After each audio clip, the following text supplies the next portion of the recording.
All right. Hi, guys. I'm here with Chelsea Gamble Hoffman, the head coach at the University of Oregon for their women's lacrosse program. Thank you for sitting down and talking with us today. I know LRT Sports and all of the next generation of high school athletes is really going to appreciate it as well. So my first question is, when do you think the right time to reach out is as a prospective collegiate athlete? Well, thanks for having me. I love talking about recruiting. It's probably one of my favorite parts of being a college coach. I think, it's from sport to sport, it varies a bit. Traditionally within lacrosse, with our September 1st start date, most likely the recruits, for right now, our 2022 class, 2023, they reach out about a year or 2 years in advance from that September 1 start. Initially with just an interest email or, hey, this is where I'm playing, insight, so we can start to watch them play.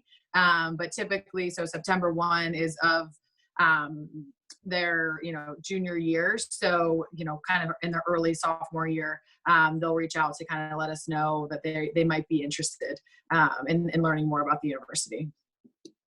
Okay. What would be the first thing that you look for in a recruit? So if you're watching a game, what do you think the most important thing to look for is? Yeah, so initially we look at athleticism, how they move with and without the ball, what their speed looks like laterally, what their speed looks like linearly. So just getting an overall sense of the total athlete with lacrosse kind of aside. We really like to look at dual tri-sport athletes. So people that aren't just solely focused on lacrosse. Lacrosse is an amazing sport that a lot of really talented athletes in all different realms can pick up. And the athleticism is just something you can't really teach. You definitely can't teach speed as much. So that's what we initially look at. From there, we kind of look more, within the sport specifics. So looking at, what type of position they're looking, positionally specific, are they, someone that's looking to feed as an offensive player? Are they also looking to shoot, looking to drive? So more kind of, I think we tier it from athleticism to sport specific. And then from there, we really look at overall components around their character, around their competitiveness, and then their commitment. And commitment's always one we really look at as far as, are they someone that's going to go to all these different tournaments, or are they, going to go and take kind of, I would say, kind of spot around and go to play for different clubs essentially, because the commitment piece is what, you need to have to last at the Division I level. So knowing kind of what their commitment is to getting better, their commitment to being part of the team, how they're really facilitating working with their student athletes as well. Awesome. Do you think there's a difference between watching someone's film and watching them play live? And if so, what are those differences? Yeah, I think this is a tricky one, especially given our situation with COVID. Now that we're in the NCAA dead period until July 31st, it's a little scary thinking about just watching film. I think there's a benefit to both. Initially watching film, you can kind of get a better understanding of how they move. You can see, the full game. You can kind of see a full gamut of, are they someone that can traverse the whole field? Are they more positional specific around the net? I think the struggle is the level of play. With playing, if you're playing a similar team, you can kind of see that, you're at that level. But, there's certain clubs in the country right now that, you want to see some of these younger clubs, or maybe not as dominant clubs, play against Yellow Jackets, play against M&D, play against some of those really talented areas, so you can kind of see, can they hang, and is that the type of level that the athlete can play on. So film is definitely helpful for, I think, an initial overview. We've had a lot of student athletes with a lot of creative highlight films recently with COVID. It's stuff of them juggling, or a kid, I think she did it how quickly she could put together a Lego thing. So very creative to spark our interest, but also show that they're not just specifically lacrosse players. There's more to them than that. So that's been something I really liked, is the athletes have taken time to talk about their family, talk about, things that are bigger than just lacrosse in their lives during this time period. But I would say I lean towards needing to see them in person.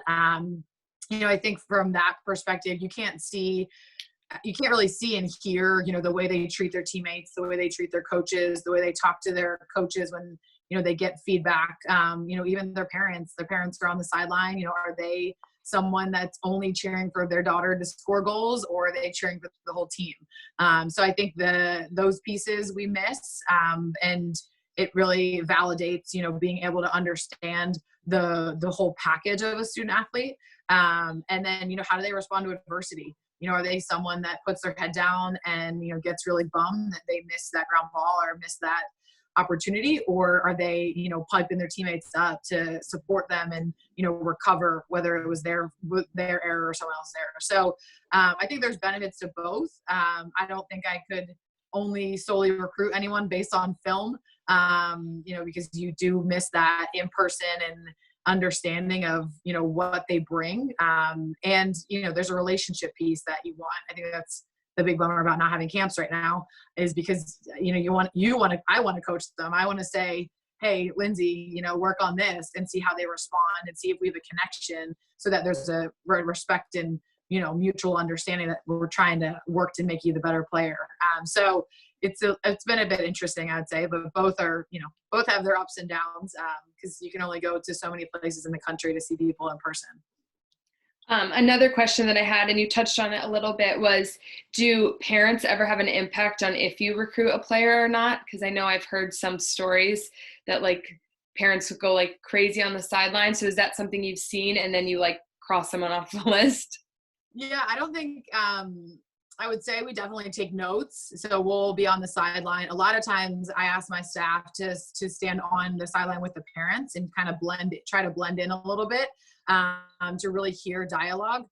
There are some conversations that I initially write down the parent is just a little bit, invested, but overly invested, and maybe just solely focused on her daughter's statistics rather than, her, the overall team goals. So there's definitely, notes being taken. I wouldn't say, the preliminary the preliminary understanding I've ever said absolutely not.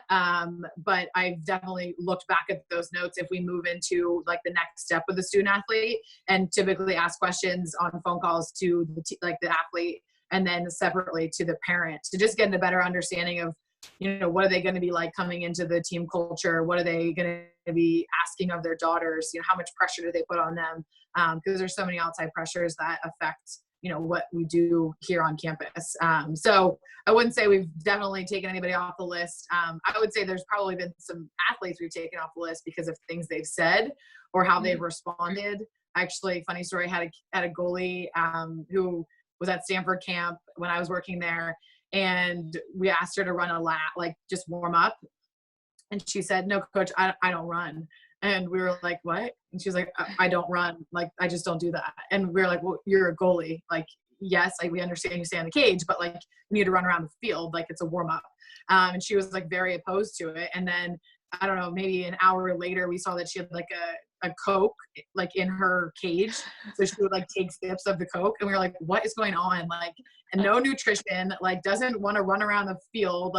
What? And then we started digging a little bit deeper, and we were like, "No, she just doesn't she just thinks that this is all she does." And it turned us off from wanting to recruit her, even though she was really talented and ended up going to play Division I. But it was just interesting because it was just against everything we believed in on what a goalie should bring and what type of value they should have to being part of the team and doing the work. So a lot of stories like that, but parents, do play a factor in certain ways. Mm-hmm. Cool. Is there a specific GPA that you want your student athletes to meet at Oregon, before coming into school? And then how does that translate once they're there? So would you take money away once they're there, or would you not offer someone just because you can tell that they're not committed to their academics before even getting to college? Yeah, I think that's a great question. I think definitely my mentality shifted going from Stanford and looking at, knowing what I needed to bring get the student athletes to get an understanding of ACTs, SATs. Since transitioning, I think I have the same standards to, understanding that at the end of the day, we have somewhat of a professional lacrosse league, but you're not going to make a living out of playing lacrosse. So in your 4 years here, you want to get a degree, and you want to get the best degree and put yourself in a really competitive situation. You know, knowing the programs at Oregon, we have a lot of majors. I think there's an opportunity for a lot of different high school athletes to come in and make impacts in different majors. But knowing the most competitive ones in the J school and the business school, we really look and want to have, you know, student athletes that are above a 3.0 in their high school GPAs. And then if they're under that, we really have a conversation around, you know, are you taking AP classes that are weighting your GPA down? Is, you know, math or science, or these classes, you know, are you really struggling because you're not good in these classes, or is it something that you don't just put a lot of time and effort into? So I would say we look at 3.0 and above. And then really, we also like to talk a lot about, you know, all of the different academic scholarships that are offered at the university, just giving them an opportunity to say, you know, we don't have full scholarships, or we don't give out full scholarships. So to make yourself competitive at the university, you can also apply and be in these different categories. So, you know, I think there's always a lot of conversation around what they bring academically, but being able to see, you know, is this a focus for you? Can you come in and really value both and balance, to be honest, both sides, because I've seen it go really one way and then really not so great the other way, where the, you know, imbalance is just that they don't have a strong structure of how to, you know, plan their day, or how to really time manage. So probably 3.0 and above is really high school GPAs that we look at. And then from there, more conversations around like repeated standardized testing, so they can put themselves in a stronger category for applications. Okay. Do you look at recruits or high school players' social media accounts before you offer them money? And does that have an impact on your thoughts on that player? Yeah, so typically we look, I would say more so now with social media, we look at like Instagram accounts.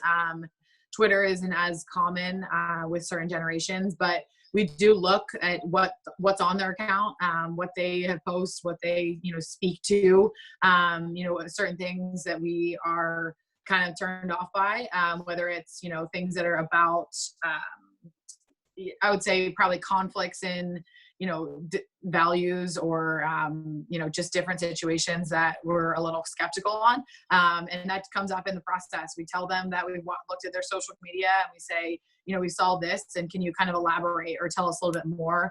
You know, we've had players that are bloggers, and we've read their blogs and said, okay, let's talk about this topic that you're discussing. You know, what's so important about this, and why do you blog, or why do you have this type of platform? So it's always a conversation. I don't think we've necessarily turned anyone away. Like, we haven't changed the value of an athletic scholarship offer due to social media.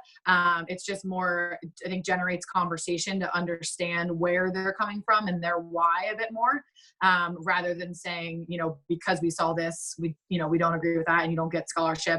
It just gives us a better insight into who they are and what they will also bring to the program. So it does play a factor in our kind of search throughout.